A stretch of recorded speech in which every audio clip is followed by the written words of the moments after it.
السلام علیکم ورحمۃ اللہ وبرکاتہ۔ الحمدللہ حمدا موافیا لنعمه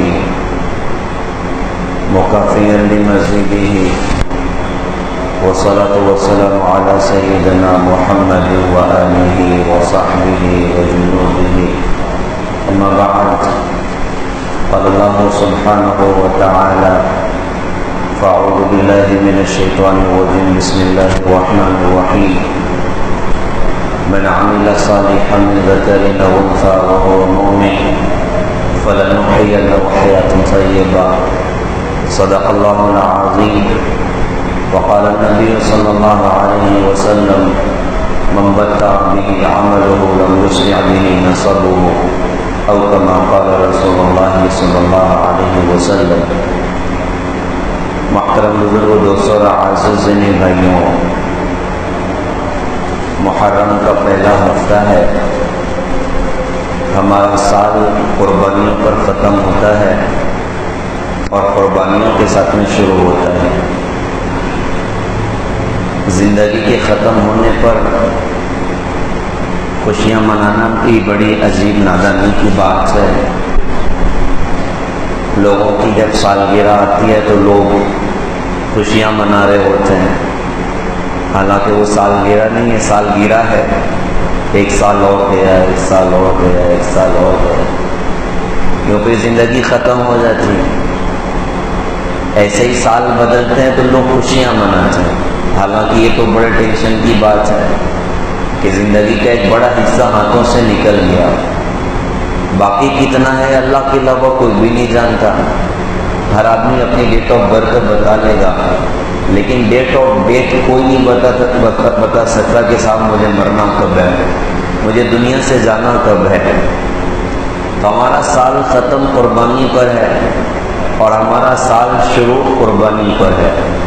سال کا ختم ابراہیم علیہ السلام کی قربانی کے ساتھ، اسماعیل علیہ السلام کی قربانی کے ساتھ، حضرت حاجرہ کی قربانی کے ساتھ، اور سال کا شروع اس شخصیت کی شہادت کے ساتھ ہے اس کے بارے میں جناب محمد رسول اللہ صلی اللہ علیہ وسلم نے ارشاد فرمایا تھا کہ میرے بعد کوئی نبی ہوتے تو حضرت عمر ہوتے۔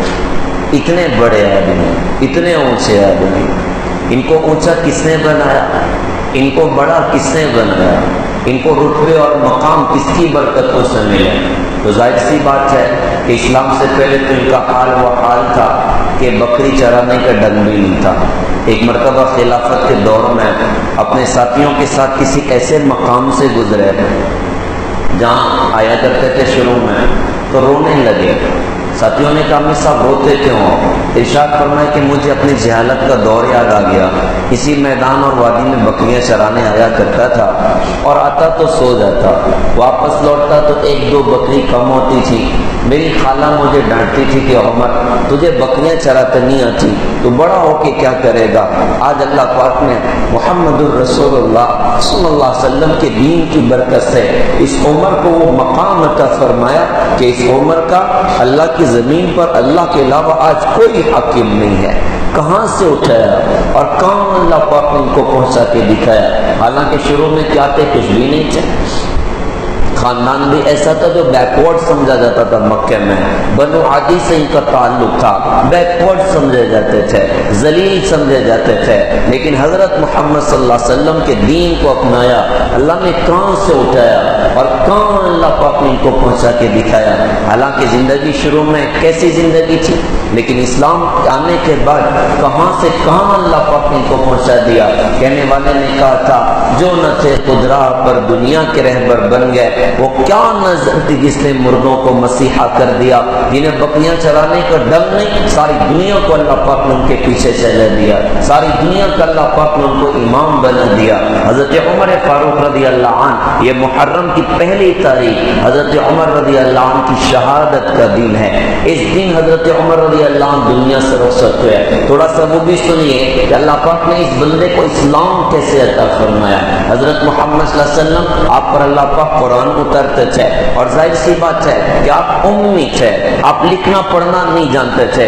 ایک امی آدمی جس کا استاذ بھی کوئی نہ ہو، جس کو پڑھایا کسی نے نہ ہو مخلوقات میں، اس پر اللہ پاک نے قرآن اتارا، اور قرآن اتارا بھی تو کیسا زبردست کلام جس کو سن کر بڑے بڑے لوگ بلکہ ساری دنیا دنگ رہ گئی، اور لوگ حیران، یار یہ کیسا عجیب کلام ان پر اتر رہا ہے، یہ کیسا عجیب کلام ان پر اتر رہا ہے۔ لہٰذا جو سلیم فطرت کے ہوتے تھے وہ فوراً کلمہ پڑھتے تھے، اور جو جن میں تھوڑا گڑبڑ اندر شروع میں ہوا کرتی تھی وہ بہانے تلاش کرتے تھے یا بہتان کسا کرتے تھے، یار یہ شاعر ہیں، نعوذ باللہ یہ مجنون ہے، نعوذ باللہ یہ قائم ہے، نعوذ باللہ یہ شیاطین کی خبریں ہمیں سن کے ہمیں سناتے ہیں۔ وہ مختلف وہ ہمارے نبی پر بہتان کسا کرتے تھے۔ اچھا عجیب بات، رات میں ہمارے نبی کا معمول کہ اکثر آپ بیت اللہ میں نماز میں کھڑے ہو کے قرآن پڑھا کرتے تھے۔ تو جب آپ کی نبوت کا ظہور ہوا اور قرآن اترنا شروع ہوا تو ظاہر سی بات ہے سارا مکہ آپ کا مخالف تھا، تو ان مخالفین میں ایک ٹاپ کا بندہ تھا جس کا نام تھا عمر رضی اللہ تعالیٰ عنہ، بعد میں بن گئے، یہ بھی حضور کے مخالفین میں ہیں۔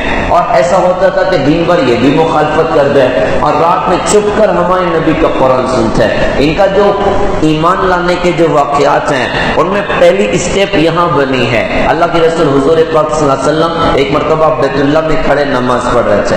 اچھا اس زمانے میں بیت المقدس قبلہ تھا، بیت اللہ قبلہ نہیں تھا، تو حضور یوں کرتے تھے، آپ کے دل کی چاہت تھی کہ قبلہ بیت اللہ ہو جائے، لیکن اللہ کا حکم ابھی تک کوئی اترا نہیں تھا، تو آپ یوں کرتے تھے کہ حجر اسود کے سامنے کھڑے ہو کے آپ نماز پڑھتے تھے۔ آپ جب حجر اسود کے سامنے کھڑے ہو جاؤ گے تو آپ کے سامنے بیت اللہ بھی ہوگا اور آگے جا کے بیت المقدس بھی آپ کی نگاہوں کے سامنے ہوگا، تو حضور یہاں کھڑے ہو کے نماز پڑھتے تھے۔ اب حضرت عمر کسی وجہ سے گھر کے باہر وہ بیت اللہ پہنچے تو دیکھا کہ محمد صلی اللہ علیہ وسلم کھڑے نماز پڑھ رہے ہیں، تو دور کھڑے سننے لگے یہ پڑھتے کیا ہیں۔ اللہ کے رسول حضرت محمد صلی اللہ علیہ وسلم آپ قرآن پڑھ رہے ہیں نماز میں اور سورہ الحاقہ کی تلاوت چل رہی ہے، آپ نے پڑھنا شروع کیا، بسم اللہ الرحمن الرحیم، الحاقہ ملحاقہ وما ادراک ملحاقہ کذبت ثمود وعاد بالقارعہ فاما ثمود فاہلکوا بالطاغیہ واما، یوں پڑھتے پڑھتے حضور پاک صلی اللہ علیہ وسلم آگے بڑھتے چلے جا رہے ہیں، حضرت عمر رضی اللہ عنہ متاثر ہوتے چلے جا رہے ہیں۔ آپ پڑھتے پڑھتے اس آیت پر پہنچے، فاما من اوتی کتابہ بیمینہ فیقول ہاؤم اقرؤوا کتابیہ انی ظننت انی ملاق حسابیہ وہو فی عیشۃ راضیہ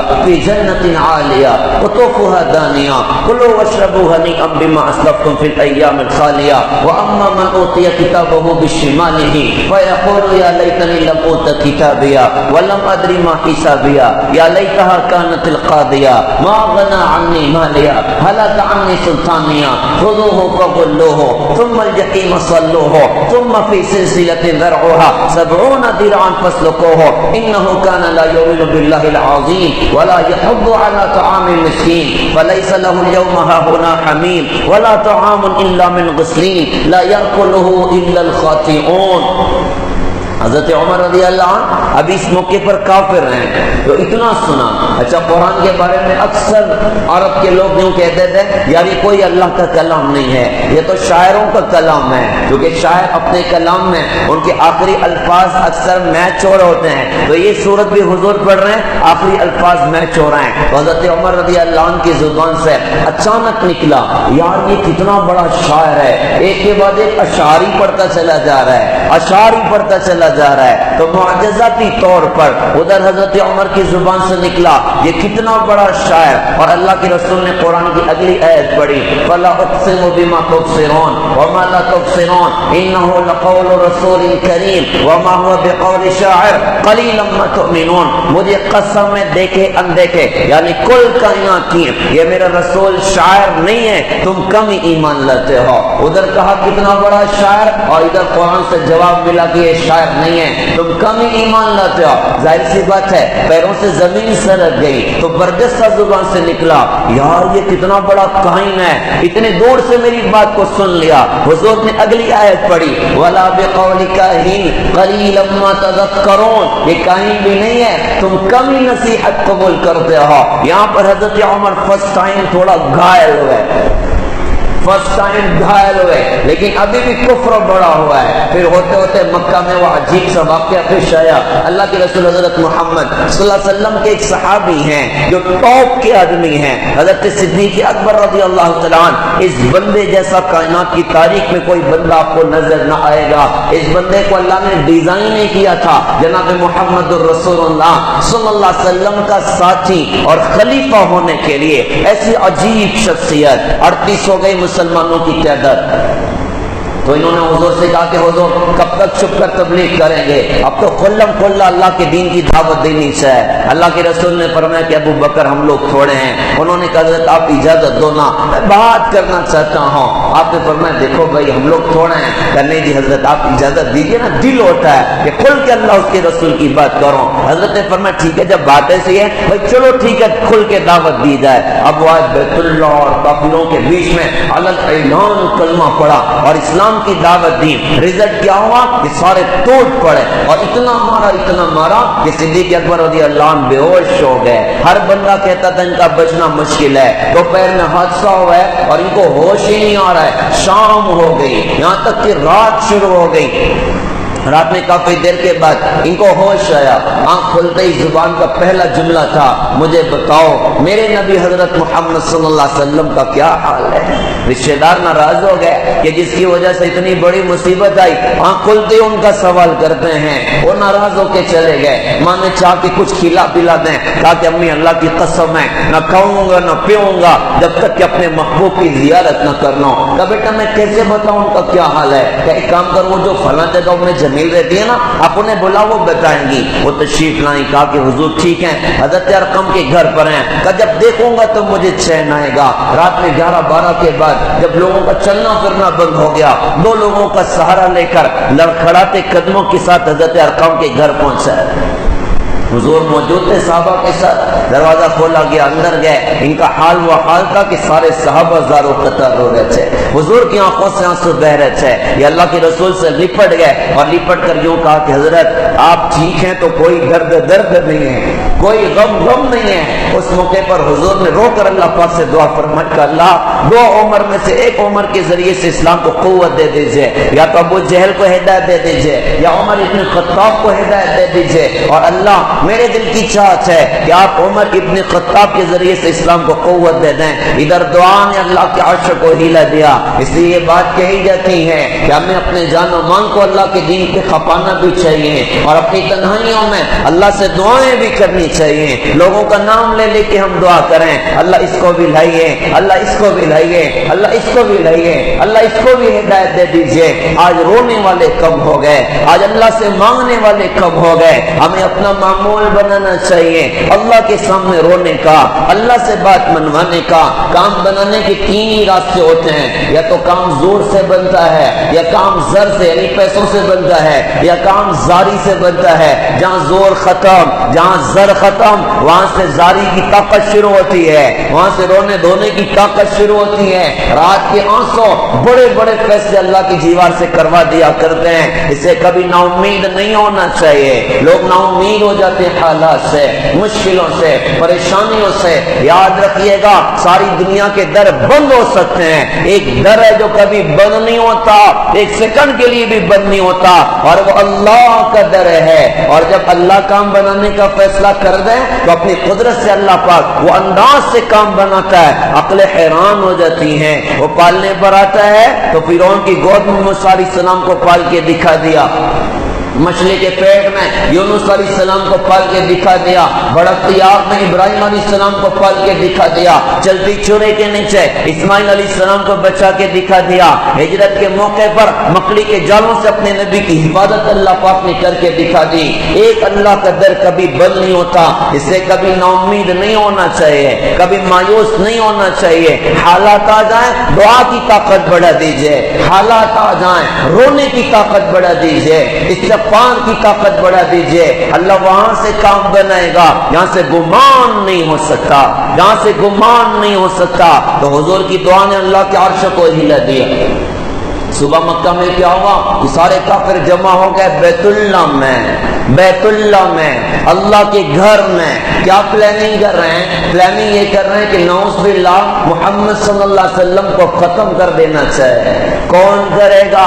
تو مکے کا ایک ڈون بھی ادھر ہی بیٹھا ہوا ہے۔ آج کل جوانوں میں ڈون بننے کا بڑا کریز چلا ہے، صاحب تلوار نکال لینا، خنجر نکال لینا، گن نکال دینا۔ اللہ پاک ہم سب کی حفاظت کریں، یہ بڑی تباہی کا راستہ ہے۔ ایسے لوگوں کا انجام دنیا میں بھی اچھا نہیں ہے اور آخرت میں بھی اچھا نہیں ہے۔ اکثر مالکوں میں لوگ کہتے ہیں 12 کے بھاؤ میں جائیے گی، کون سے بھاؤ میں جائے گا؟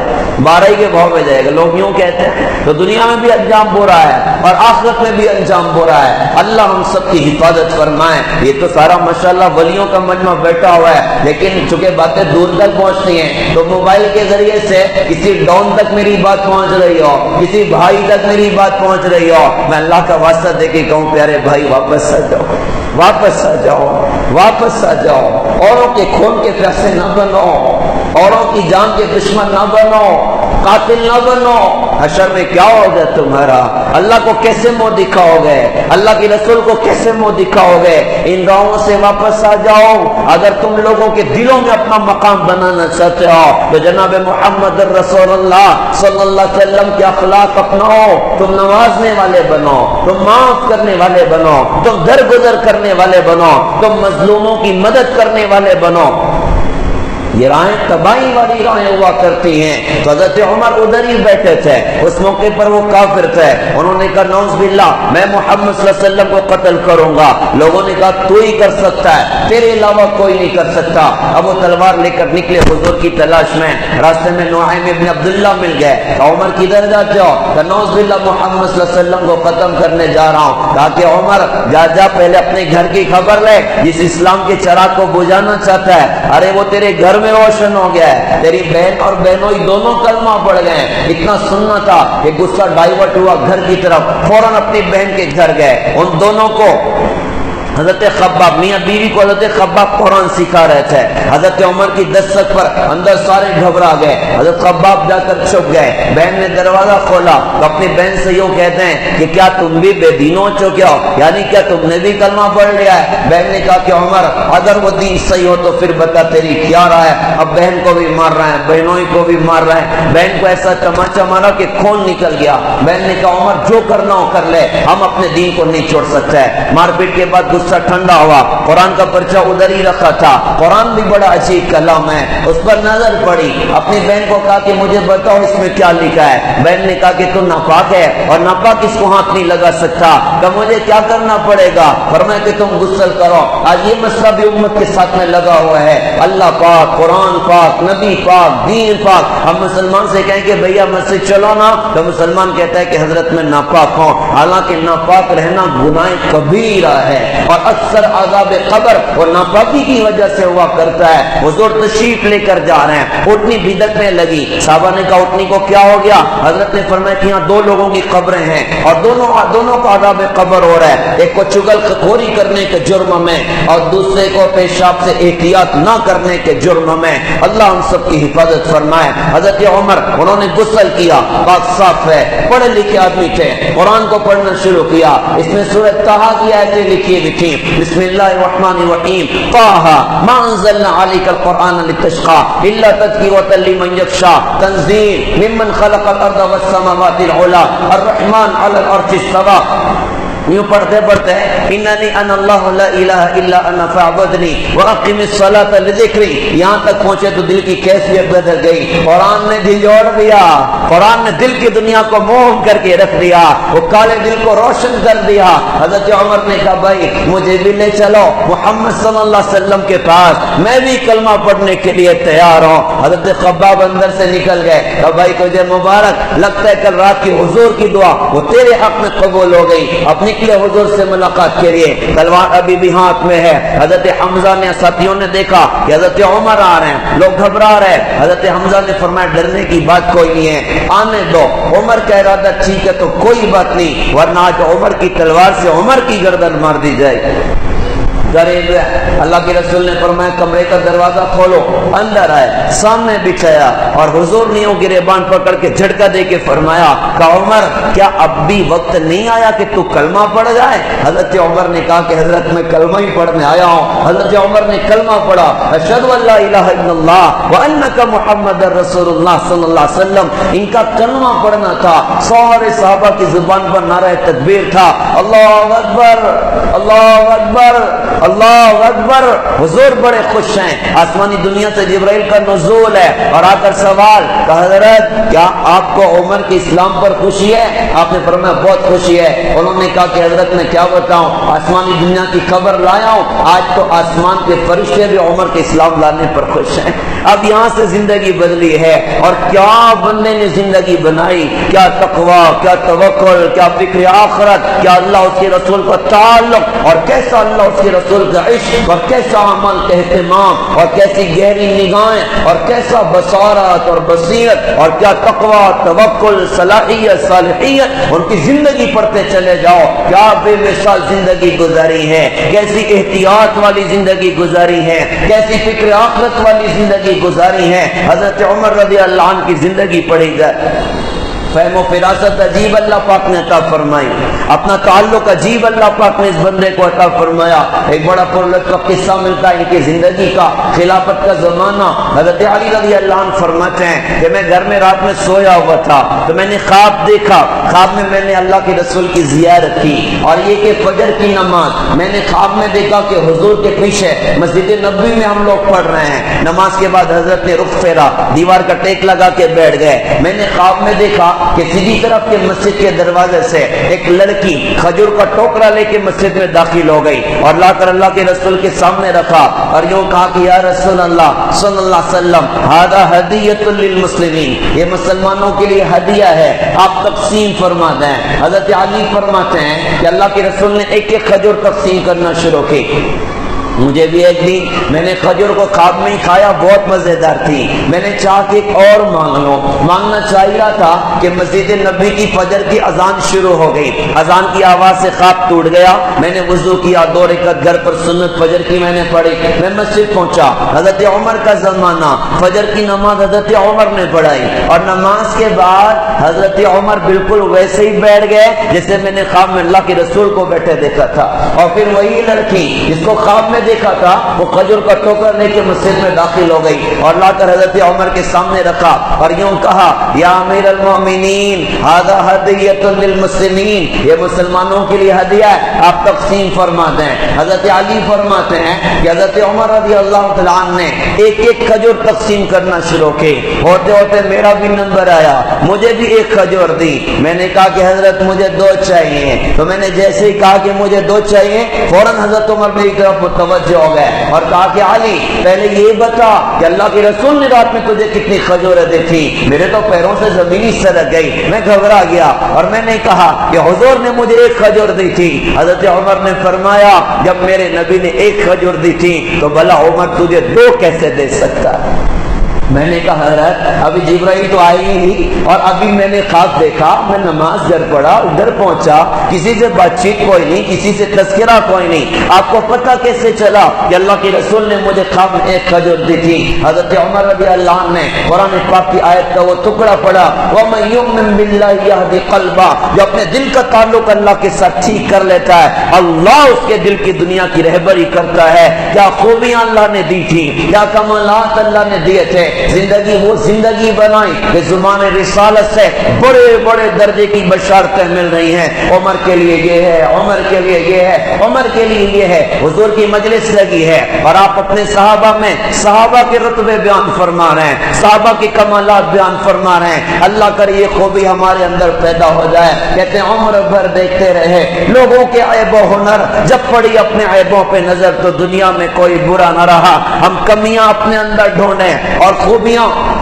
اوروں کے اندر تلاش کریں. تو حضور پاک صلی اللہ علیہ وسلم اپنے صحابہ کی خوبیاں بیان فرما رہے ہیں. آپ نے پہلے حضرت ابو بکر کا رتبہ بیان فرمایا کہ میں ایک شخص کو جانتا ہوں، اس کی امی اور ابو کو جانتا ہوں، وہ بندہ ایسا کمال ہے کہ جب جنت کے دروازے پر آئے گا تو 8 دروازے کہیں گے مرحبا مرحبا مرحبا. سلمان فارسی رضی اللہ عنہ نے پوچھا کہ حضور اتنا بڑا عمے کون ہے؟ اللہ کے رسول نے فرمایا کہ ابو بکر صدیق رضی اللہ تعالیٰ عنہ ہے. پھر آپ نے فرمایا کہ میں جنت میں گیا تو ایک بڑا شاندار خوبصورت موتی کا محل دیکھا. میں نے فرشتوں سے پوچھا یہ کس کا؟ فرشتوں نے کہا حضرت قریش کے ایک نوجوان کا ہے. حضور خود بھی قریشی. آپ نے فرمایا کہ وہ اتنا شاندار تھا مجھے لگا میرا ہی ہونا چاہیے. میں اندر جانے لگا. فرشتوں نے کہا کہ حضرت آپ کا نہیں ہے، آپ کے ساتھی عمر ابن خطاب کا یہ محل ہے. حضرت عمر سامنے بیٹھے تھے. حضور کبھی کبھی مذاق بھی کرتے تھے صحابہ سے اور آپ کا مذاق بڑا شاندار ہوتا تھا. اس کی مثالیں آپ کو سیرت کی کتابوں میں بکھری ملیں گی. ایک مرتبہ ایک بڑے میاں آ گئے اور آ کر کہا کہ یا رسول اللہ صلی اللہ علیہ وسلم آپ دعا کر دیجئے کہ اللہ پاک مجھے جنت میں داخل کر دے. اللہ کے رسول نے فرمایا کہ بوڑھے لوگ جنت میں نہیں جائیں گے. اتنا سننا تھا ان کی آنکھوں سے آنسو چھلک پڑے اور یوں ٹرن لے کے جانا شروع کیا، روتے رہے. حضرت نے فرمایا صحابہ سے جا کر ان کو کہہ دو اللہ ان کو جوان کر کے جنت میں داخل کرے گا، اللہ ان کو جوان کر کے جنت میں داخل کرے گا. خیر حضرت عمر سے حضور نے فرمایا کہ بھائی عمر میرا دل چاہ رہا تھا تیرے محل کو اندر سے جا کے دیکھا لیکن تیرا غصہ یاد آ گیا تو اندر نہیں گیا. حضرت عمر رونے لگے. کہا رسول اللہ کیا میں آپ پر غصہ ہو سکتا ہوں؟ کیا میں آپ پر ناراض ہو سکتا ہوں؟ کہاں اللہ پاک نے اس بندے کو پہنچا دیا، کیسی رفعت اور بلندیاں اس بندے کو اللہ پاک نے عطا فرما دی. اور بے مثال زندگی گزارنے کے بعد اس بندے کا آخرت کی فکر دیکھو کیسا روتے تھے اپنی آخرت کے بارے میں. اللہ آخرت میں عمر کا کیا ہوگا، اللہ آخرت میں عمر کا کیا ہوگا، اللہ آخرت میں عمر کا کیا ہوگا. پوری زندگی پر غور کرو اور زندگی کے آخری ایام پر غور کرو. ذی الحجہ کی آخری تاریخیں چل رہی ہیں. آپ فجر کی نماز مسجد نبوی میں پڑھا رہے ہیں، رات کا اندھیرا ہے اور ابو لولو ملعون وہ بدبخت اندر چھپا ہوا، اس نے خنجر نکالا اور نماز میں حضرت عمر رضی اللہ عنہ پر حملہ کیا. وہ میدا بھی کٹ گیا، آنتیں بھی کٹ گئیں. حضرت عمر نیچے گرے. ایک بندے نے آگے بڑھ کے نماز مکمل کی. کچھ لوگوں نے حضرت عمر کو سنبھالا اور کچھ لوگ مرنے والے کے پیچھے دوڑے. لوگ اٹھا کر گھر پر لائے. جب گھر پر لائے تو اپنے بیٹے عبداللہ سے فرمایا کہ عبداللہ جاؤ جا کے معلوم کرو کہ مجھ پر حملہ کرنے والا کون تھا. کہیں ایسا تو نہیں کہ کسی مسلمان نے مجھ پر حملہ کر دیا. اور جا کر دیکھو کہ مدینہ کے لوگوں کا کیا حال ہے. بیٹا باہر نکلا اور جا کر ساری خبر لا کر اپنے ابا کو سنا رہے ہیں. ابو جان آپ کو مبارک ہو، اللہ آپ کو شہادت کا درجہ عطا کرے گا. آپ کو مرنے والا کوئی مسلمان نہیں، ابو لولو ملعون کافر تھا. اور سارا مدینہ غم میں ڈوبا ہوا ہے. اچھا اکثر اوقات بے ہوش رہتے تھے. بے ہوشی کے ان ایام میں جب نماز کا وقت ہوتا صحابہ کان میں آ کے کہتے تھے الصلاۃ الصلاۃ. وہ ہوش نہ جاتے تھے اور کہتے تھے ہاں ہاں جو نماز نہ پڑھو اس کا اسلام میں کوئی حصہ نہیں. کیا فکر آخرت اندر میں بھرا ہوا. لوگ خیریت پوچھنے آیا کرتے تھے. ایک مرتبہ حضرت علی حاضر خدمت ہیں، دیکھا کہ حضرت عمر بہت گھبرا رہے ہیں. حضرت علی رضی اللہ عنہ نے عرض کیا کہ حضرت کیا موت سے گھبراتے ہو؟ حضرت عمر رضی اللہ عنہ نے فرمایا کہ علی موت سے نہیں ڈرتا، موت کے بعد کی گھاٹیوں سے ڈرتا ہوں کہ موت کے بعد عمر کا کیا ہوگا. یہ وہ عمر ہے جس کو بشارتیں اللہ کی رسول نے سنائی ہیں. یہ وہ عمر رضی اللہ تعالیٰ عنہ جن کو رتبے اللہ کی رسول نے سنائے ہیں، لیکن ڈر ہے کہ اللہ آخرت میں عمر کا کیا ہوگا. حضرت علی رضی اللہ عنہ نے عرض کیا کہ حضرت میں تو آپ کے لیے گواہ بن جاؤں گا حشر کے میدان میں. میں نے کتنی مرتبہ حضور کی زبان سے سنا کہ میں ابو بکر عمر ہم تینوں ایک ساتھ جنت میں داخل ہوں گے. تو گواہ بنے گا؟ فرمایا کہ میرا بیٹا حسن بھی اس بات پر گواہ بنے گا. کہاں اللہ نے ان کو پہنچا اور کیسا فکر آخرت ان کی اپنے اندر ہے۔ اچھا بیماری کے ان ایام میں حضرت عمر کا وہ شاندار جملہ یاد رکھیے گا، کما تحیون تموتون کما تموتون تبعثون، جیسی زندگی گزارو گے ویسی موت آئے گی، اور جیسی موت آئے گی ویسے آخرت میں اٹھائے جاؤ گے۔ اس بندے نے پوری زندگی ایسی گزاری کہ مجھے اللہ کے رسول تک جانا ہے، مجھے اللہ کے رسول تک جانا ہے، مجھے اللہ کے رسول تک جانا ہے۔ اللہ نے اس بندے کو وہ چیز بھی دکھائی زندگی کے بیماری کے ایام میں، جب بیماری سخت تھی اپنے بیٹے عبداللہ کو بلایا اور بلا کر کہا کہ عبداللہ جاؤ جا کے امی جان عائشہ سے کہنا کہ میرا باپ عمر ابن خطاب اپنے نبی کے پڑوس میں دفن ہونے کی تمنا کرتا ہے۔ امیر المومنین نہ کہنا، عمر ابن خطاب کہنا۔ بیٹے چلے گئے، جا کر دروازے پر آواز دی، سلام کیا اور امی جان عائشہ سے یوں کہا کہ امی جان میرا باپ عمر ابن خطاب اپنے نبی کے پڑوس میں دفن ہونے کی تمنا کرتا ہے۔ امی جان عائشہ زارو قطع رونے لگیں اور رو کر فرمایا کہ اس جگہ کو تو میں نے اپنے لیے طے کر کے رکھا تھا، میرے ابو بھی ادھر ہی ہیں، میرے نبی بھی ادھر ہی ہیں، میری چاہت تھی کہ تیسری قبر میری بن جائے، لیکن اگر حضرت عمر رضی اللہ عنہ کی ایک چاہت ہے تو میں حضرت عمر کو اپنے اوپر ترجیح دیتے ہوں، جاؤ جا کے کہنا کہ تمہیں اجازت ہے۔ بیٹے حاضر خدمت، ابو جان آپ کو مبارک، آپ کو اجازت مل گئی۔ کہ بیٹا ہو سکتا ہے امیر المومنین ہونے کی وجہ سے اجازت دیو، ایک کام کرنا جب میں دنیا سے چلا جاؤں جنازہ تیار کرنا اور لے کر چلنا، حضور کے روضے کے باہر رکھنا، ایک مرتبہ پھر اجازت مانگنا، اجازت ملے تو وہاں دفن کر دینا ورنہ جنت البقیع میں مجھے دفن کر دینا۔ خیر ہوتے ہوتے یکم محرم آیا، بیٹے ایران پر سر ہے، اپنے بیٹے سے فرمایا کہ بیٹا میرے سر کو زمین پر رکھ دے، انہوں نے پنڈلی پر رکھ دیا۔ کہا بیٹا تم سنتے نہیں ہو، میں نے کہا میرے سر کو زمین پر رکھ دے۔ ابو جان آپ ایسا کیوں کہتے ہو؟ ارشاد فرمایا کہ اس لیے ایسا کہتا ہوں کہ عمر کی بے بسی بے کسی پر اللہ کو رحم ہے اور اللہ عمر کی بخشش کا سامان کرتے۔ بیٹے سے زبردستی اپنا سر زمین پر رکھوایا اور رکھنے کے بعد اپنے رخسار کو مٹی سے رگڑ کے اپنے آپ سے کہہ دیں وَيْلٌ لَكَ يَا عُمَرْ إِن لَّمْ يَغْفِرْ لَكَ رَبُّكَ، عمر تیری ہلاکت میں کوئی شک نہیں ہے اگر تیرے اللہ نے تیری بخشش کا سامان نہ کیا۔ یہ کہتے کہتے دنیا سے رخصت ہو گئے۔ پھر وہ وقت بھی آیا کہ غسل میت ہوا، جنازہ تیار ہوا، لوگ لے کر چلے اور حضور کے روضے کے باہر جنازہ رکھا گیا اور بیٹا دروازے پر کہتا ہے امی جان میرا باپ عمر ابن خطاب دروازے پر حاضر ہے، اندر آنے کی اجازت چاہتا ہے۔ امی جان عائشہ نے پردہ کیا اور روتے ہوئے کہا کہ مرحبا مرحبا مرحبا۔